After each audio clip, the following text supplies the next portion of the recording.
Senador Mozarrildo, senador Cristóvão,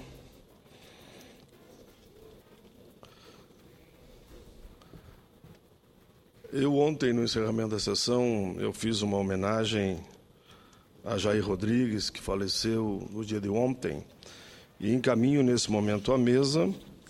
Já fiz a homenagem ontem, um voto de pesar aos familiares, senhor presidente.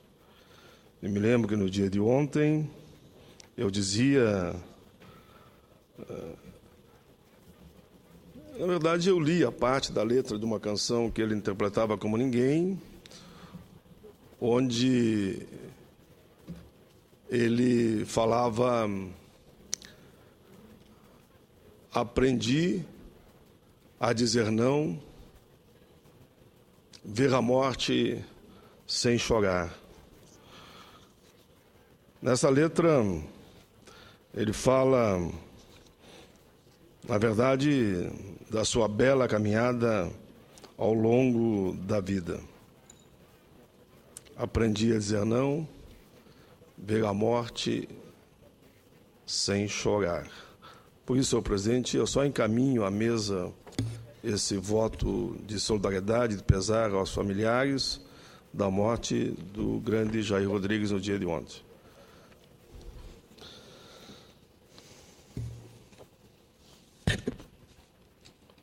Senhor presidente, dou início à minha fala na manhã desta sexta-feira, citando uma frase de Dom Quixote de La Mancha, personagem universal de Miguel Cervantes. Diz a frase: a liberdade é um dos mais preciosos dons que os homens receberam dos céus. Com ela, não pode igualar-se os tesouros que a terra encerra e nem que o mar cobre. Pela liberdade, assim como pela honra, se pode e deve aventurar a vida. E, pelo contrário, o cativeiro é o maior mal que pode vir aos homens. A partir, senhor presidente, dessa bela reflexão, quero registrar a minha participação como homenageado e painelista no 17º Congresso Nacional dos Magistrados da Justiça do Trabalho, CONAMAT, organizado pela Associação Nacional dos Magistrados da Justiça do Trabalho, ANAMATRA. Esse evento, senhor presidente, aconteceu entre os dias 29 de abril e 2 de maio, na cidade belíssima serrana de Gramado, lá no meu Rio Grande do Sul, ali perto de Canela, de São Francisco, também próximo de Caxias, de Bento, enfim, aquela região belíssima que é a Serra Gaúcha. Quero, senhor presidente, agradecer o convite do presidente da ANAMATRA, Paulo Schmidt, gaúcho, bem como agradecer também a todos que lá estiveram e prestigiaram a homenagem que recebi com outros 3 homenageados naquele evento belíssimo e de tanta emoção. Agradeço também a um dos organizadores, o presidente da AMATRA Rio Grande do Sul, Daniel Nonoai. Lá foram, senhor presidente, debatidos inúmeros temas: situação atual da categoria, Poder Judiciário, 50 anos do golpe de 64, ditadura nunca mais, 25 anos da Assembleia Nacional Constituinte, eu estive lá, senador Mozarrildo, junto com Vossa Excelência, e peleamos na mesma trincheira do início ao fim, como estamos fazendo aqui no Senado. Eu tenho orgulho de travar esse bom combate ao seu lado, independente da questão partidária, que cada um tem a sua matriz. Nós, juntos, sempre defendemos, e lembro do PTB, 70 anos da CLT, lá foi debatido, e foi debatido também, claro, o dia 1º de maio, onde eu me posicionei sobre essa data tão importante para os trabalhadores do Brasil e do mundo. Aliás, sobre o Dia do Trabalhador, cito frase do presidente da ANAMATRA, Paulo Schmidt. Disse ele lá no evento. O 1º de maio é uma data de tantos significados para a classe trabalhadora e para o mundo do trabalho, no qual estão inseridos todos aqueles que, de uma forma ou de outra, operam nesse ramo social do direito e na defesa dos interesses dos trabalhadores, do campo da cidade e dos aposentados e pensionistas. Simultaneamente, ao 17º Congresso Nacional dos Magistrados, ocorreu o 4º Encontro Nacional de Magistrados do Trabalho Aposentados, onde tive a honra de realizar uma palestra sobre a conjuntura nacional, em especial sobre a previdência social e o direito dos trabalhadores, aposentados e pensionistas da área pública e da área privada. Nesse painel, também participou o ex-presidente da ANAMATRA, Grijalbo Coutinho, com coordenação do painel do juiz do trabalho da 4ª Região, senhor Luiz Antônio Colucci. Senhor presidente, nesse evento grandioso lá de Gramado, que estavam lá em torno de 900 juízes, a ANAMATRA prestou uma homenagem a 4 personagens que, segundo eles, tiveram um papel fundamental em 2 importantes momentos da história do nosso país. Não só eles, mas como não dá para homenagear todos, escolheram 4. A consagração dos direitos sociais do artigo 7º da Constituição Federal e a prática da defesa dos direitos assegurados na CLT desde 1943. Foram homenageados o ex-senador Maurício Correia, em memória, representado pela sua filha Cléia Correia, esse senador que vos fala, que à época, como deputado, participou da Constituinte, junto com Vossa Excelência, senador Mozarildo. Pela atuação na Justiça do Trabalho, foram prestadas homenagens à juíza do trabalho, Ilse Marques Benevides, primeira mulher a presidir a ANAMATRA e a idealizadora e realizadora da primeira edição do CONAMAT. E também o meu querido amigo, muito amigo, o advogado Dr. Carlos Franklin Paixão Araújo, ex-esposo da presidenta Dilma, que eu tenho a alegria de dizer que quando entrei na política sindical, ele e a própria presidenta, na época a sua esposa, foi os que me procuraram lá na Forja Sul, Grupo Tramontina, para que eu aceitasse concorrer a uma disputa sindical que ganhamos e daí entrei então na vida pública. Carlos Araújo, nosso amigo de longa data, companheiro de sonho e de lutas, amigo Carlos Araújo, segundo advogado trabalhista mais antigo em atividade no Brasil, preso político na ditadura, que hoje, com sequelas ainda, defende com a mesma convicção o direito dos trabalhadores e dos aposentados, de todos que são discriminados, e a liberdade, eu sei que na visão dele, eterna.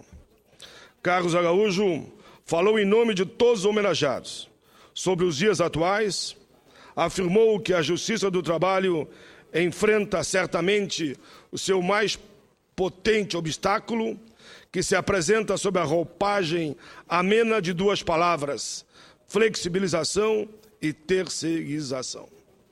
Pediu a todos que a gente combata tanto a flexibilização como a terceirização.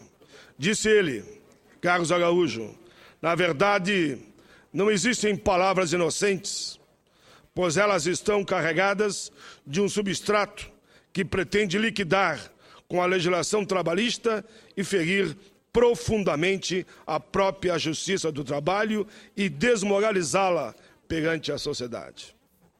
Os cumprimentos a você, Carlos Araújo, sabe o carinho que eu tenho por você, pela tua história, pela tua família e, com certeza, todos aqueles que caminharam junto com você ao longo da sua vida e continuam caminhando, eu me considero um deles.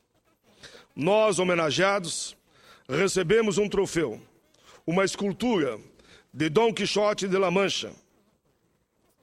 Lembro aqui uma frase que diz: um sonho impossível, que está nessa obra imortal de Cervantes, que poderíamos traduzir dizendo: com fé, o impossível sonhar combate o mal sem temor, triunfa sobre o medo invencível e em pé suporta a dor.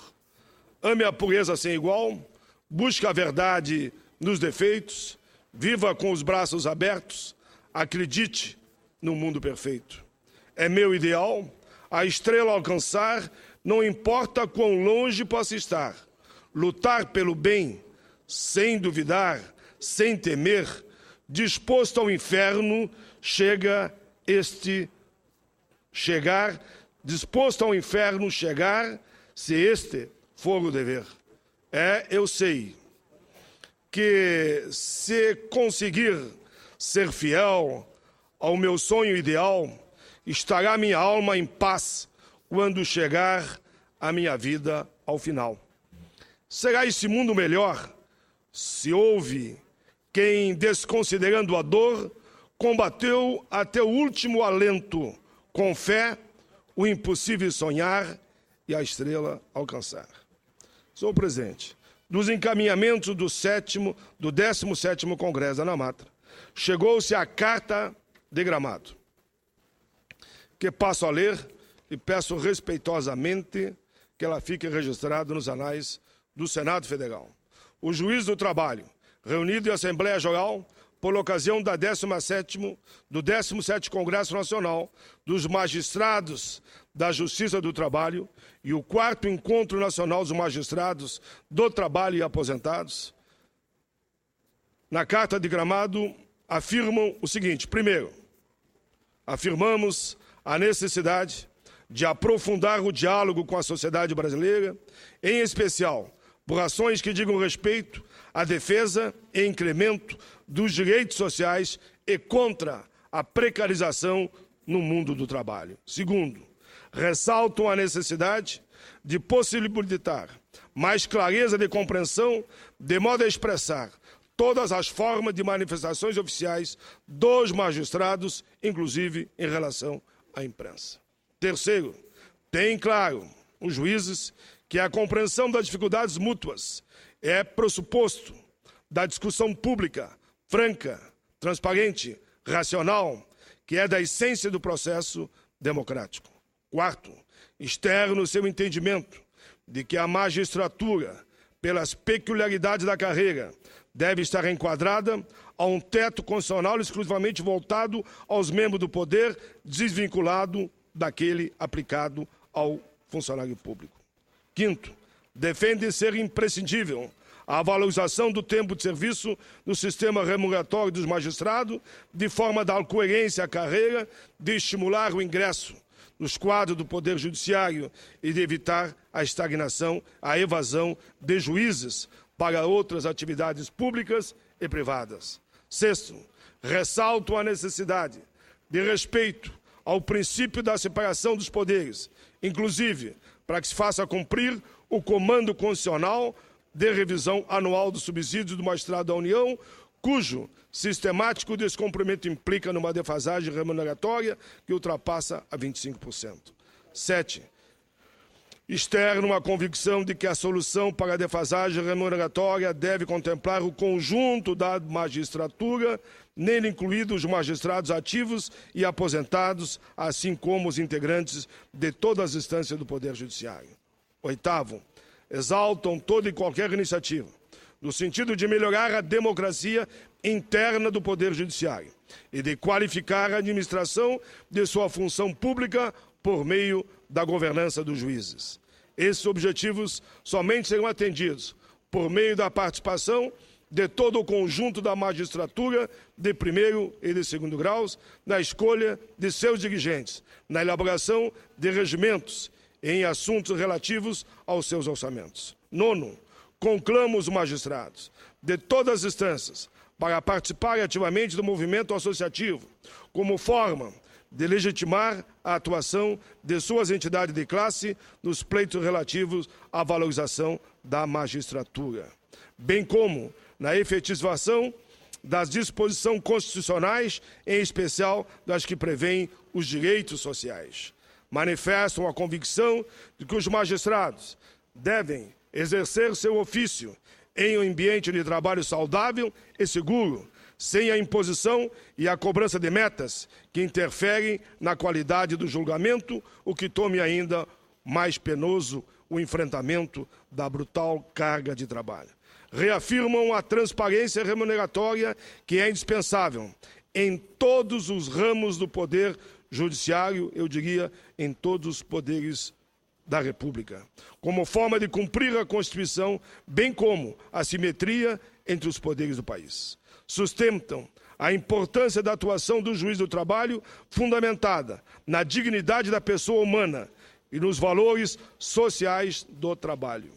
Repudiam toda e qualquer tentativa de enfraquecer os princípios do direito do trabalho, em especial o projeto de regulamentação da terceirização em curso no Congresso Nacional, assim como também repudiam todas as demais tentativas de flexibilizar, de precarizar os direitos dos trabalhadores. Declaram ainda os juízes estar atentos às feições do mundo globalizado e interconectado, que necessita de um novo perfil do juiz, alerta aos desafios, mas sem perder as características nobres do seu ofício, que devem seguir sempre a serviço da proteção dos direitos sociais e da dignidade da pessoa humana. Por fim, repudiam finalmente as tentativas de precarização da estrutura judiciária por instrumentos como a Resolução 184 do Conselho Nacional de Justiça.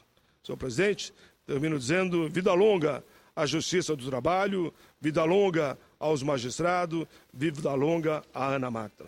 Senhor presidente, permita ainda, dentro do limite que eu sei que Vossa Excelência tem que deslocar, depois que terminar a sessão para uma outra atividade, eu quero registrar, Vossa Excelência, que tanto defende os municípios, que no dia 25 de março houve a primeira mobilização do ano promovido pela Confederação Nacional dos Municípios. Os prefeitos do Brasil estiveram aqui e revelaram à nação o quadro de verdadeira falência no qual estão submetidos os entes locais desse país, que o seu projeto, com certeza, vai ajudar a resolver, senador Mozarildo. Na ocasião, foi elaborada a Carta de 25 de março, que pontua os pleitos emergenciais para a sobrevivência dos municípios. Pois bem, no período de 12 a 15 de maio, os municipalistas brasileiros estarão novamente aqui. É quando acontecerá a 17ª Marcha a Brasília em defesa dos municípios. Acontecerá no Centro Internacional de Convenções do Brasil. Os pleitos trazidos pelas prefeituras municipais incluem, senhor presidente, aumento de 2% no Fundo de Participação dos Municípios, FPM, reformulação de Lei Complementar 116 de 2003, que trata da distribuição do Imposto sobre Serviços, ISS. Fim das desonerações do Imposto sobre Produtos Industrializados, IPI, sobre as parcelas dos municípios. Julgamento do Supremo Tribunal Federal, STF, sobre a redistribuição dos royalties do petróleo e gás a todos os municípios e estados brasileiros. O encontro de contas das dívidas previdenciárias entre União e municípios. Não aprovar, claro, no Congresso Nacional, propostas que venham aumentar as atribuições dos municípios sem a indicação da necessária fonte financeira. Repito, tenho muito respeito por esse movimento dos prefeitos brasileiros, eu que sou municipalista, eu espero que haja um grande evento aqui em Brasília, sejam bem-vindos e provavelmente estaremos aqui nesse período comentando o trabalho dos senhores. Por fim, senhor presidente,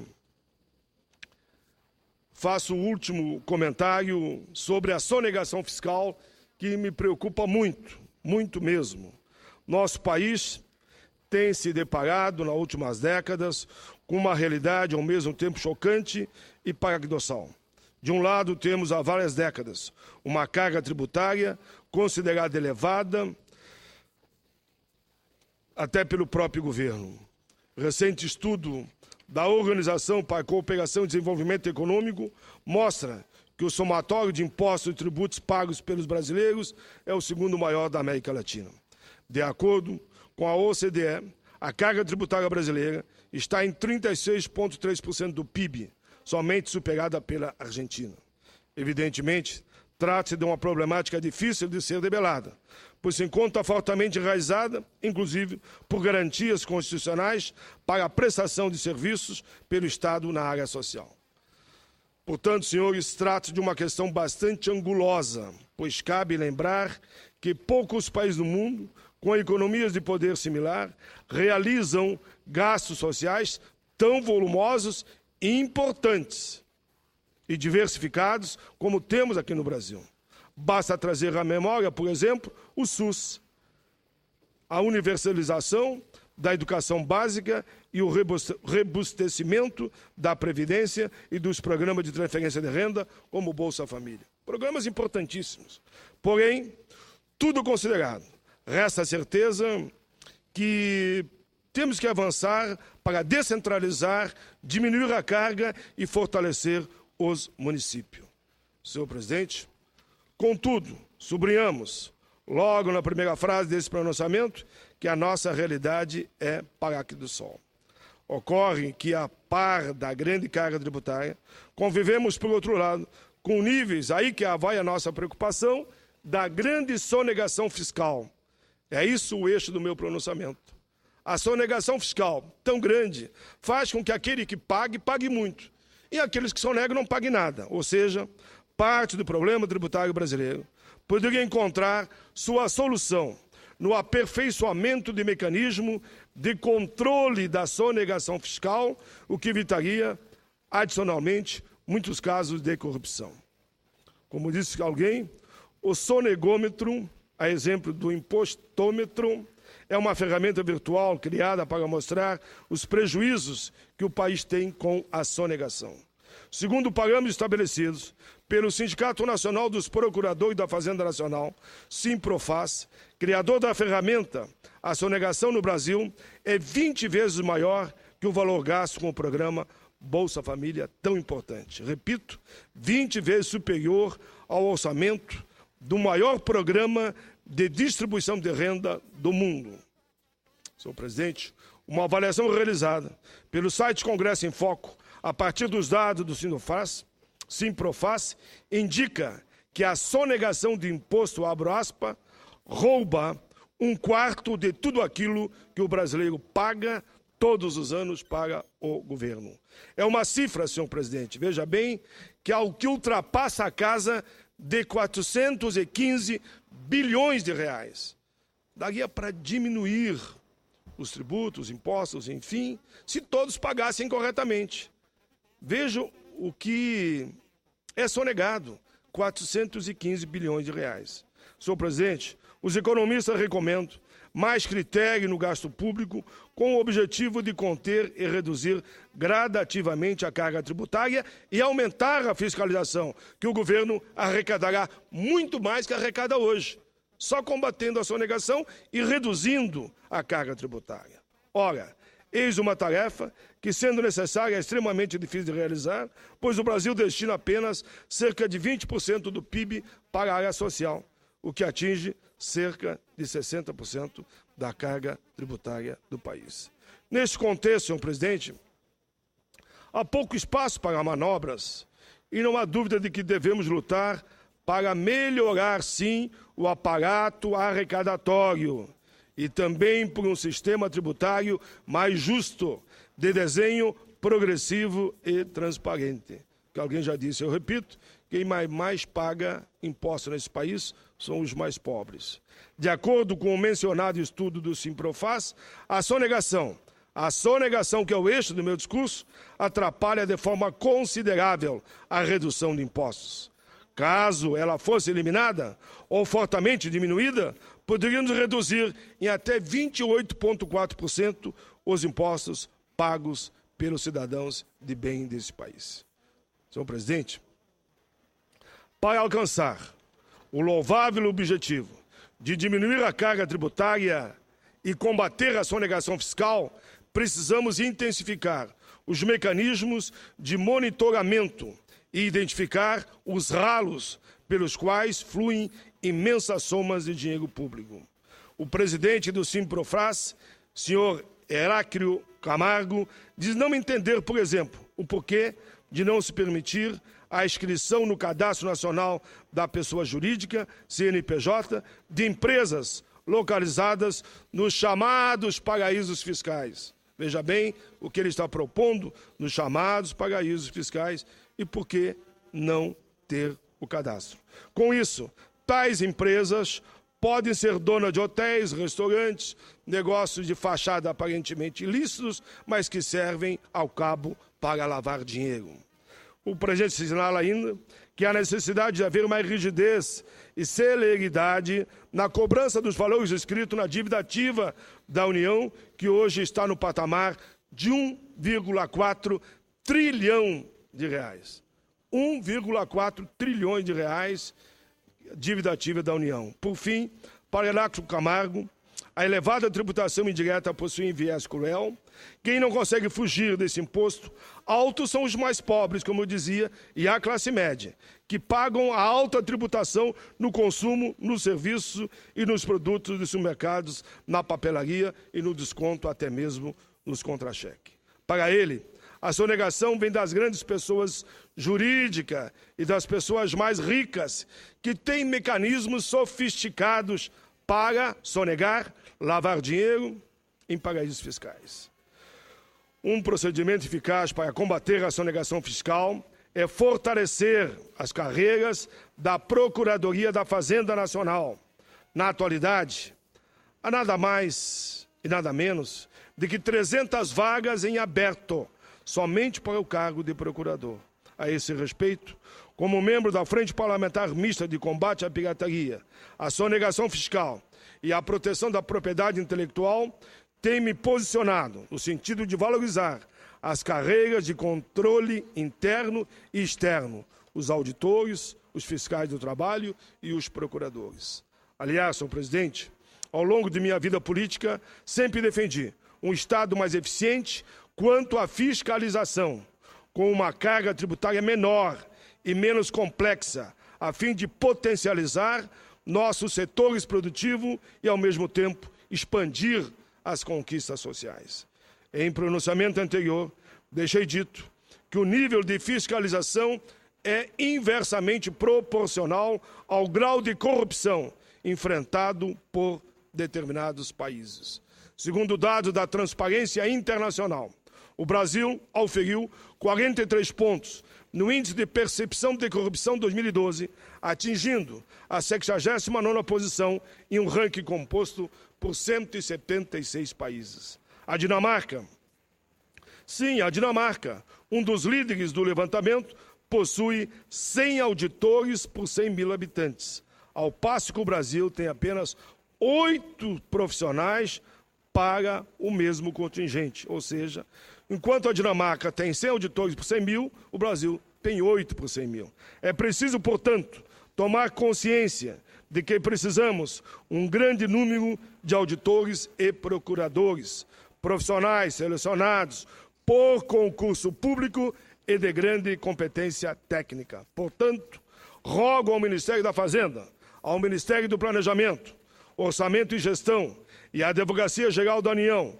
para que em seu âmbito próprio de atuação não poupem esforços para viabilizar o preenchimento dos 300 cargos em aberto da Procuradoria-Geral da Fazenda Nacional. Tive a oportunidade de mencionar os elos entre sonegação fiscal e corrupção. Senador Mozarildo Cavalcante.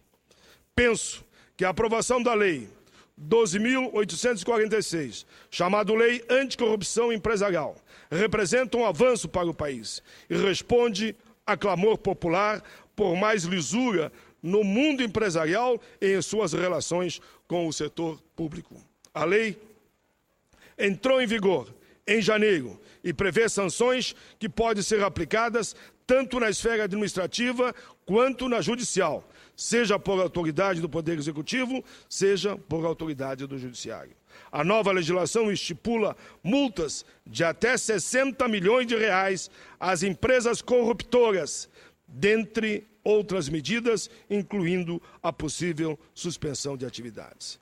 Para o secretário de Transparência e Prevenção da Corrupção, uma da Secretaria da Controladoria-Geral da União, Dr. Sérgio Seabra, a lei é importante para permitir a responsabilização de quem corrompe em um país em que, historicamente, a punição sempre recaiu sobre a parte mais fraca, ou seja, sobre o servidor público.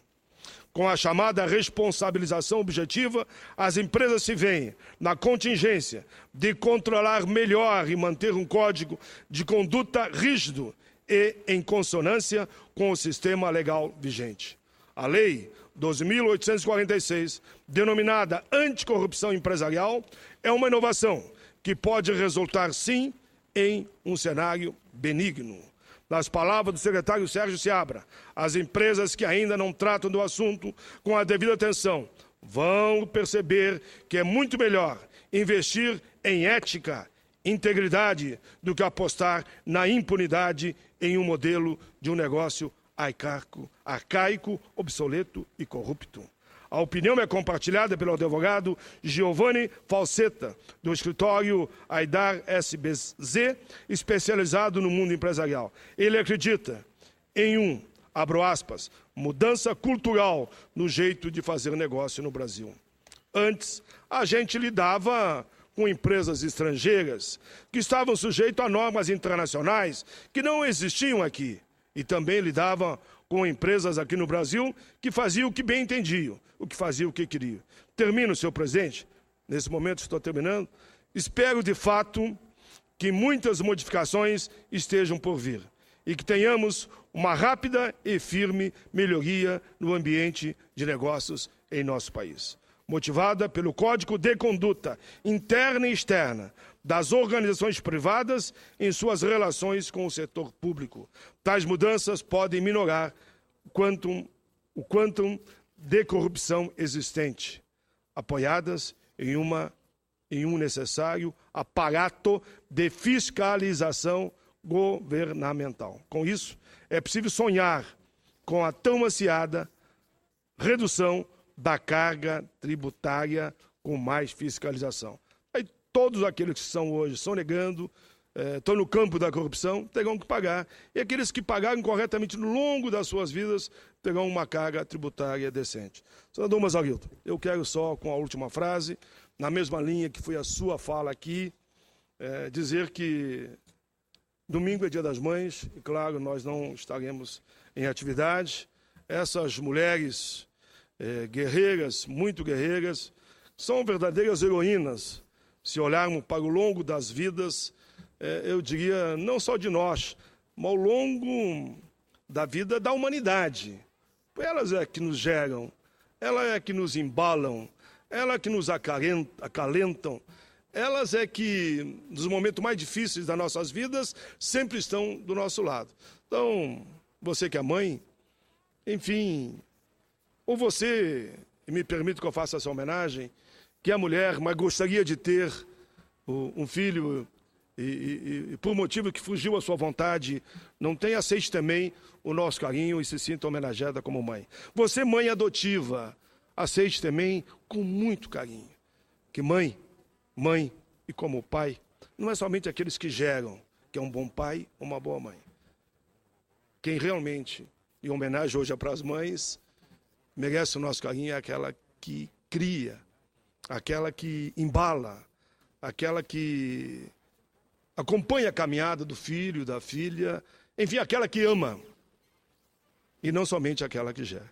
Então, todas as mães do mundo, aquelas que são adotivas, ou que são mães que tiveram a alegria de gerar o filho, aquelas que porventura não puderam ter o filho, mas que gostariam de ter, sinto-se homenageada por todos nós, pelo Senado da República, pelo Congresso Nacional, feliz Dia das Mães. A minha está lá no céu. Eu sei que de lá de cima ela deve estar feliz pelo trabalho que os homens e mulheres de bem fazem, sempre na linha de uma frase que eu uso muito, de fazer o bem sem olhar a quem. Vida longa e eterna para todas as mães.